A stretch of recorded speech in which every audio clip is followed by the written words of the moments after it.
ఆరోగ్యాభిలాషులందరికీ నా హృదయపూర్వక నమస్కారములు. మనందరికీ అన్నం పరబ్రహ్మ స్వరూపమని ఎన్నో సంవత్సరాలుగా విన్న వాక్యం గుర్తొస్తూ ఉంటుంది. అంటే ఆహారం, ముఖ్యంగా అన్నం అనేది అతి ముఖ్యమైనదిగా మనం చెప్పుకుంటూ ఉంటాం. అలాంటి అన్నం పాలిష్ పట్టి తినటం వల్ల చాలా వీక్ అయిపోయాం.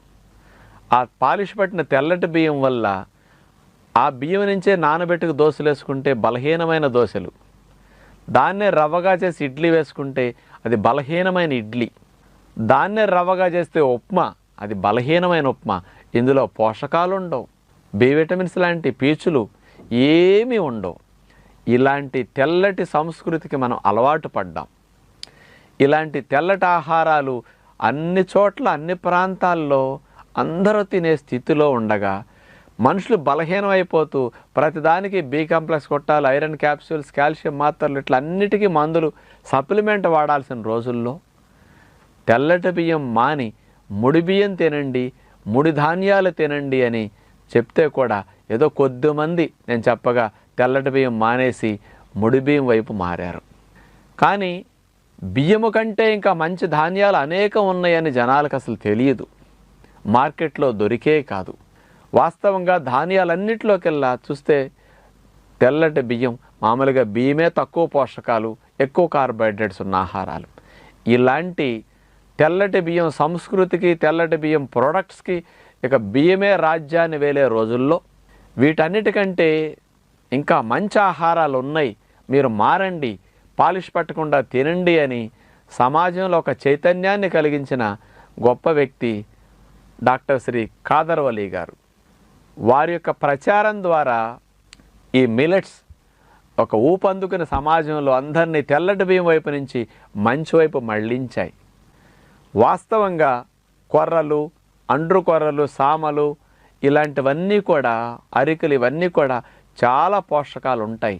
కార్బోహైడ్రేట్స్ కొంచెం తక్కువ, ప్రోటీన్ ఎక్కువ, వీటన్నిటికంటే పీచులు ఎక్కువ. కానీ ఇవన్నీ ఏనాటి నుంచో తిన్నవే మరుగున పడిపోయాయి.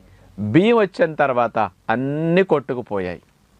అందుకని ఈ సమాజంలో తెల్లటి బియ్యం తినటం వల్ల షుగర్ పెరగటానికి, బరువు పెరగటానికి, కొలెస్ట్రాల్ పెరగటానికి, ట్రైగ్లిజరైడ్స్ పెరగటానికి, గుండె జబ్బులు రావటానికి నెంబర్ 1 కారణం వైట్ ప్రొడక్ట్స్ అయిన వైట్ బియ్యం.